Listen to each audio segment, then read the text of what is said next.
সম্প্রতি পরীক্ষা হওয়ার একদিন পরই বাতিল হয়েছে ন্যাশনাল টেস্টিং এজেন্সি আয়োজিত ইউজিসি নেট। একাধিক কারচুপির অভিযোগের ভিত্তিতেই পরীক্ষা বাতিলের সিদ্ধান্ত ঘোষণা করেছে এনটিএ বলেই সূত্রের খবর। পাশাপাশি সিবিআইকে এ নিয়ে সরকারের তরফে তদন্ত করতে বলা হয়েছে। এদিকে নেট বাতিল হতেই ফের একবার ডাক্তারি প্রবেশিকা পরীক্ষা নিট বাতিলের দাবিতে সরব হয়েছেন বিরোধীরা। একদিকে রাজ্য স্তরের এসএসসি টেট, অন্যদিকে জাতীয় স্তরের পরীক্ষা নিট ও নেট। চাকরি তো দূরস্থ, পরীক্ষার্থীদের উচ্চশিক্ষার স্বপ্নেই বারবার যেন চুনকালি লেপে দিচ্ছে শিক্ষা দপ্তর।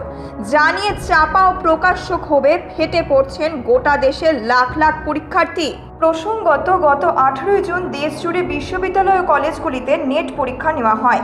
পরীক্ষা শেষে বিভিন্ন পরীক্ষার্থীর অভিজ্ঞতা অনুযায়ী জানা যায়, এবছরের নেট পরীক্ষায় বিভিন্ন পরীক্ষা কেন্দ্রের ইনস্টিটিউশন থেকে যে ইউজ অ্যান্ড থ্রো কলম বিতরণ করা হয়েছিল, সেই কলম দিয়ে ওএমআর শিটে মার্কিং করার সময় অত্যধিক কালিতে সমস্যার সম্মুখীন হতে হয়।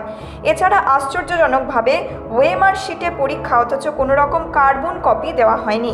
এ ধরনের আরও বহু সন্দেহজনক অভিজ্ঞতা হয়েছে এবছরের নেট পরীক্ষার্থীদের।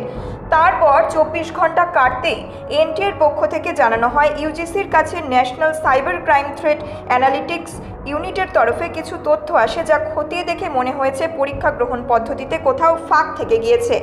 তাই পরীক্ষা বাতিলের সিদ্ধান্ত নেওয়া হয়েছে। স্বাভাবিকভাবেই এই ঘোষণার পর থেকে ত্রস্ত ও বিধ্বস্ত গবেষণার দিকে এগিয়ে যাওয়ার দুচোখ ভরে স্বপ্ন ছিল যাদের। এই দুর্নীতির বিরুদ্ধে প্রতিবাদ জানিয়ে শুক্রবার শিলিগুড়ি কলেজের 1 নম্বর গেটের সামনে বিক্ষোভে সামিল হলো তৃণমূল কংগ্রেস ছাত্র পরিষদ। ছাত্রছাত্রীদের ভবিষ্যৎ নিয়ে যে ছেলেখেলা চলছে তার দায় কে নেবে, এ নিয়ে বিক্ষোভে সামিল হলো ছাত্র সংগঠন। এ বিষয়ে প্রশ্ন তোলেন শিলিগুড়ি টাউন তৃণমূল ছাত্র পরিষদের সভাপতি বিশ্বজিৎ সরকার। ভয়ঙ্কর একটা দুর্নীতি হয়েছে, তার বিরুদ্ধে আজকে আমাদের এই আন্দোলন চলছে। প্রত্যেকটা কলেজে, প্রত্যেকটা ডিস্ট্রিক্টে আমরা এই আন্দোলন করব।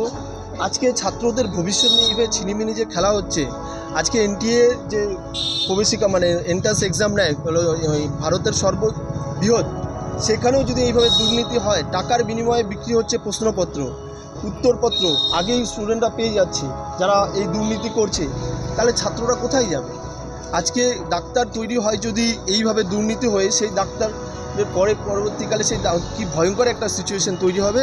তার বিরুদ্ধে আজকে আমাদের মুভমেন্ট, আমরা প্রত্যেকটা জায়গায় আমরা মুভমেন্টটা করব। আর অবিলম্বে এই দায় কেন্দ্রীয় সরকারকে নিতে হবে। কেন্দ্রীয় সরকারের ব্যর্থতা, লাস্ট ইয়ারও যে পদ্ধতি ছিল এই বছর সেটা চেঞ্জ করা হয়েছিল, কেন চেঞ্জ করা হয়েছিল, কেন এই দুর্নীতি হলো, অবিলম্বে তার আমরা জবাব চাই এবং অবিলম্বে এর প্রতিকার করতে হবে।